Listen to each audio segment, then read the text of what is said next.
안녕하세요. 8월 한 달 우리 경제 앞이 정말 뿌옇게 보였죠. 마치 짙은 안개가 자욱하게 낀 것 같았는데요. 과연 이 안개 지금 걷히고 있는 걸까요? 그렇다면 그 안개 너머에 있는 우리 경제의 진짜 모습은 무엇일지 오늘 속 시원하게 한번 파헤쳐 보겠습니다. 최근 경제 뉴스 보면 머리 아프지 않으셨나요? 미국에서 날아온 관세 이야기, 한미 정상회담 결과, 또 미국 연준은 금리를 어쩐다더라 정말 정신이 하나도 없었죠? 하지만 이 모든 복잡한 소식들 속에서 우리가 진짜 주목해야 할 핵심 신호는 따로 있습니다. 오늘 그 핵심을 정확히 짚어드릴게요. 자, 그럼 첫 번째 이야기부터 시작해 볼까요? 바로 요동치던 8월의 한국 경제입니다.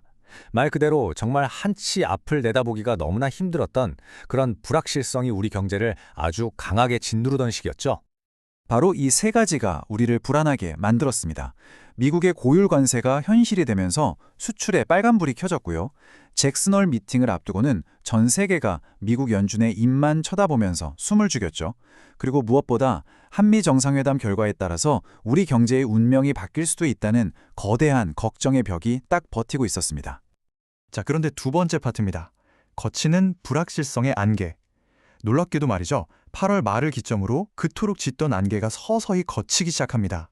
우리를 짓누르던 그 거대한 외부의 위험 요소들이 하나둘씩 사라지기 시작한 거죠. 가장 큰 산이었죠.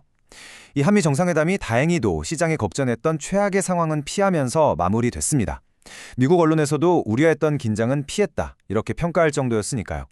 일단 당장의 큰 리스크는 막아냈다, 이렇게 볼 수 있겠습니다. 여기서 정말 흥미로운 지점이 보입니다. 미국의 관세 폭탄이라는 큰 충격에도 불구하고 한국을 포함한 비미국 경제권의 성장률 전망치가 5월을 바닥으로 다시 올라오고 있다는 거예요. 각 나라들이 빠르게 정책적으로 대응하고 또 탄탄한 내수가 버텨주면서 예상보다 훨씬 강한 회복력을 보여준 거죠. 외부 충격에 대한 맷집이 생각보다 꽤 강했다는 뜻입니다. 그러니까요, 우리 경제를 뒤덮었던 바깥의 짙은 안개가 걷히고 나니까 이제서야 비로소 우리 경제의 맨 얼굴, 그 속살이 보이기 시작한 겁니다. 이 펀더멘탈, 즉 경제의 기초 체력이 과연 어떤 모습일지 이제부터가 진짜 중요해진 거죠. 세 번째 파트입니다. 안정 vs 성장, 내부의 고민. 이제 고민은 외부가 아니라 내부로 옮겨왔습니다. 금융 안정을 지킬 것이냐, 아니면 경제 성장에 집중할 것이냐. 이 두 가지 목표 사이에서 줄다리기를 해야 하는 아주 고전적인 딜레마에 빠지게 된 겁니다. 지금 우리 경제가 딱 이런 두 얼굴을 하고 있습니다. 동전의 양면 같다고 할까요? 한쪽에서는 금융 안정을 위협하던 위험 요인들이 눈에 띄게 좋아지고 있는데, 다른 한쪽에서는 경제 성장의 엔진이 영 힘을 못 쓰고 있는 바로 그런 상황입니다. 먼저 좋은 소식부터 한번 보죠. 바로 금융 안정 쪽입니다.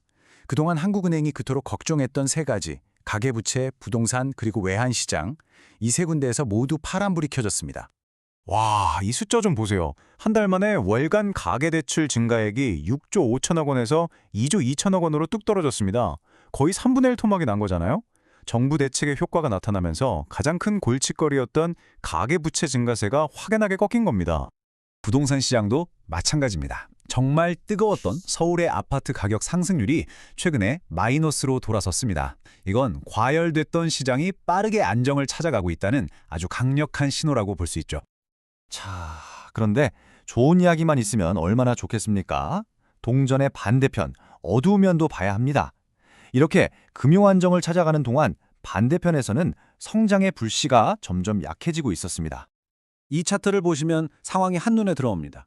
2분기 우리 경제 성장에 건설 투자가 오히려 마이너스 1.9%포인트나 기여했어요.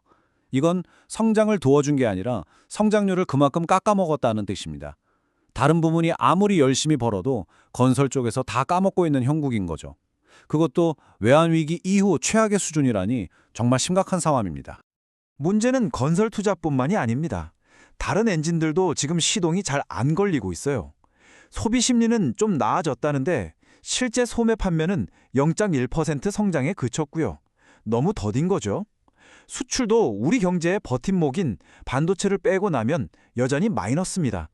게다가 미국의 관세 여파가 4분기부터 본격적으로 나타날 수 있다는 걱정도 아직 남아있고요. 자, 네 번째 파트입니다. 한국은행의 선택, 금리 인하. 상황이 이렇습니다. 한쪽은 안정되고 다른 한쪽은 가라앉고 이렇게 서로 다른 신호 속에서 통화 정책을 결정해야 하는 한국은행. 과연 어떤 카드를 꺼내들까요? 한국은행이 쓸 수 있는 가장 강력한 무기 중 하나가 바로 이 기준금리 인하입니다. 아주 간단히 말해서 돈의 값을 싸게 만들어서 시중에 돈을 푸는 거죠. 자, 돈 빌려서 투자도 하고 소비도 하세요 하고 등을 떠밀어주는 정책이라고 생각하시면 됩니다. 그리고 시장은 거의 확신하는 분위기입니다. 다가오는 8월 금융통화위원회에서 현재 2.50%인 기준금리를 0.25%포인트 내릴 것이다. 그래서 2.25%가 될 것이다. 라고요. 여기서 중요한 생각의 전환이 일어난 겁니다. 지금까지는 금리를 내렸다가 가계부채나 부동산이 불안해지는 부작용을 더 걱정했단 말이죠. 그런데 이제 그 걱정들이 어느 정도 잡혔으니 무게의 중심이 성장으로 완전히 옮겨가고 있다는 판단입니다.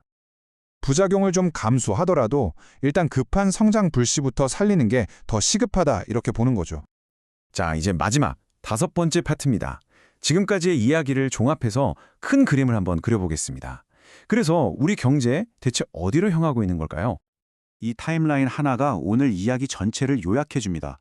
2025년 상반기 우리 경제의 키워드가 외부 충격 막아내기, 즉 방어였다면 하반기부터는 명백하게 내부 성장 살리기, 즉 공격으로 모두가 바뀌는 겁니다.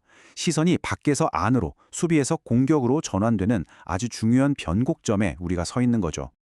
하지만 정말 중요한 질문이 하나 남습니다. 이 금리 인하라는 카드가 이 한 번의 주사가 과연 꺼져가는 우리 경제의 성장 엔진에 다시 불을 붙일 수 있을까요? 아니면 이건 그저 잠시 통증을 잊게 하는 진통제일 뿐이고 아예 엔진 자체를 바꿔야 하는 더 근본적인 수술이 필요한 걸까요? 이 질문에 대한 답을 우리가 어떻게 찾아가느냐에 앞으로 한국 경제의 모습이 달려 있을 겁니다.